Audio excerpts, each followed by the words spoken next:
Hi, this is Dr. Bhargava. This short video is about how to approach an MRI of the abdomen. So if you're a trainee in radiology and you feel overwhelmed by all the number of sequences that are required as a part of MRI of the abdomen at your institution, this is the video for you. So we will go over a simplified approach to the MRI of the abdomen. So we're going to be talking about MRI of the abdomen performed with and without contrast. 74183 is a CPT code. That's the 5-digit code that we use to bill for this study. So different institutions have different protocols, and most institutions try to be comprehensive in terms of evaluating different organs in the abdomen.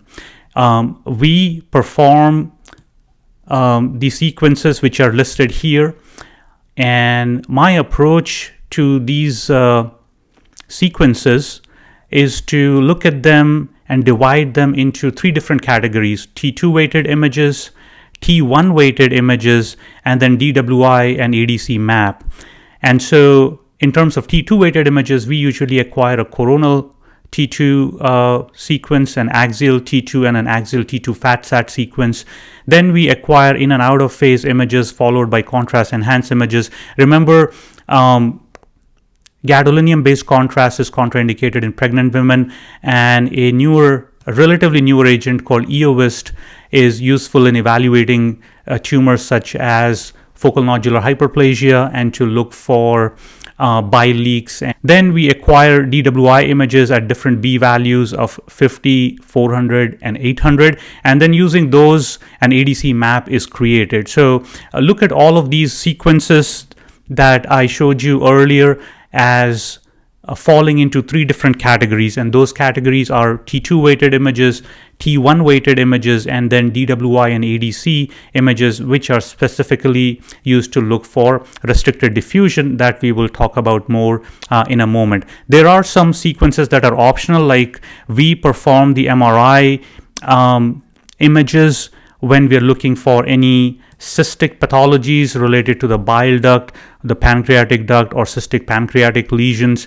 And as a part of those images, there are thick, thin coronal images, and also those are reconstructed into rotating MIP images. The other optional sequence that we perform is to evaluate patients who have an indeterminate adrenal nodule, where we acquire coronal small field of view in and out of phase images to look for signal drop, which is specific for an adenoma. So let's start with T1 weighted images, and to review what shows high signal versus what shows low signal on T1 weighted images. Remember, this is the key to interpreting MRI, to knowing what shows high signal versus low signal on T1 weighted images and what shows high versus low signal on T2 weighted images. So fat, proteinaceous fluid, gadolinium contrast, subacute hemorrhage, melanin, necrotic and fibrotic tissue, they show high signal on T1 weighted images. Then water or fluid such as bile and urine, edema, fibrous tissue, foci of calcification, and air will show low signal on T1 weighted images. Similarly, when we talk about T2 weighted images, we want to know what shows high signal on T2 weighted images, which is fluid, water, bile, and urine, edema and inflammation, cysts and fluid-filled foci, and tumors. So notice all major pathologies fall in these three categories of inflammation leading to edema, cystic lesions, and tumors. And so most pathologies you can expect to show a little bit high signal on T2 weighted images compared to the background organ in which these lesions are arising. Also, demyelinating lesions and subacute hemorrhage. Similarly, these pathologies show low signal on T2 weighted images: fibrous tissue, air and gas, calcifications in bone, flowing blood, iron and hemosiderin, and proteinaceous fluid. So knowing this is the key to interpreting MRI. Here I'm showing you some examples of T2 weighted image sequences that we acquire: coronal T2, axial T2, and axial T2 fat-sat. Next, let's talk about in and out of phase images. These are T1 weighted images. They are helpful in detecting microscopic fat. So when there is signal drop on out of phase images in the liver, we call hepatic steatosis. When there is signal drop in adrenal nodules, we call adrenal adenomas. Some tumors may have fat that can show signal drop on out-of-phase images, such as hepatic adenomas, renal cell carcinomas. When there is signal increase on out-of-phase images, we make the diagnosis of iron overload, especially in the liver and spleen. Myelolipomas have macroscopic fat, and that may show signal drop on out-of-phase images, and they can also be characterized using these in and out-of-phase images. So that's the utility of looking at these images and how to evaluate signal drop or signal increase between these two sequences. So here's an example of an in-phase image, and then on the right an out-of-phase image showing the India ink artifact, where there is this dark black line that is around the solid organs. Next, we come to contrast enhanced sequences. So here typically we acquire a pre or a non-contrast enhanced sequence, then followed by arterial phase, portal venous, and delayed images. And these images are helpful in detection of pathology, characterization of abnormalities related to perfusion and pathology.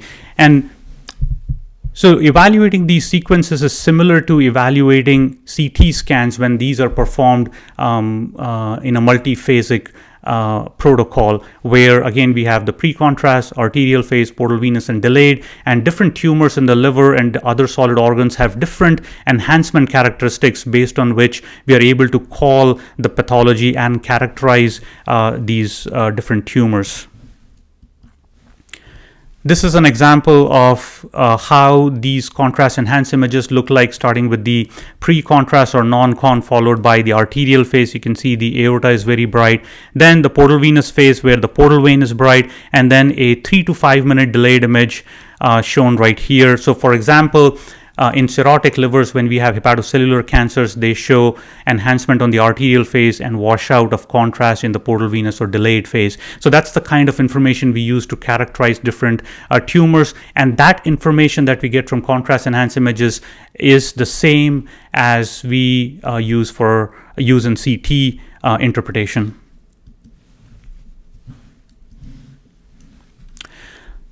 Finally, DWI sequences and the ADC map.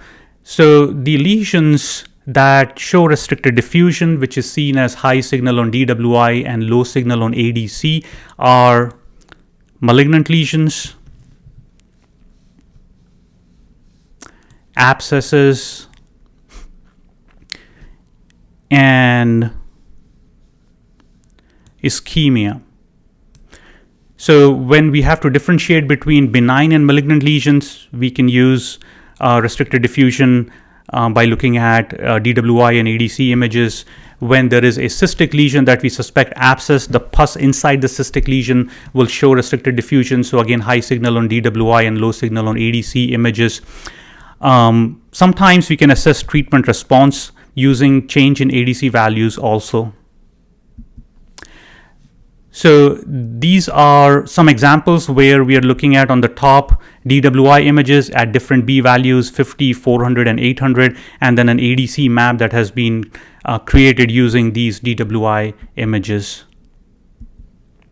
Finally, we have MRCP sequences that allow us to visualize the biliary anatomy, to evaluate cause of biliary obstruction, to evaluate pancreatic duct, cystic pancreatic lesions, and these are a non-invasive alternative to ERCP.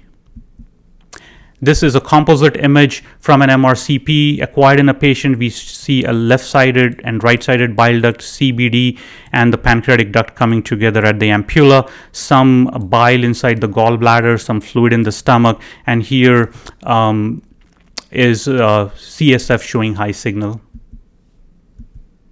Thank you for watching.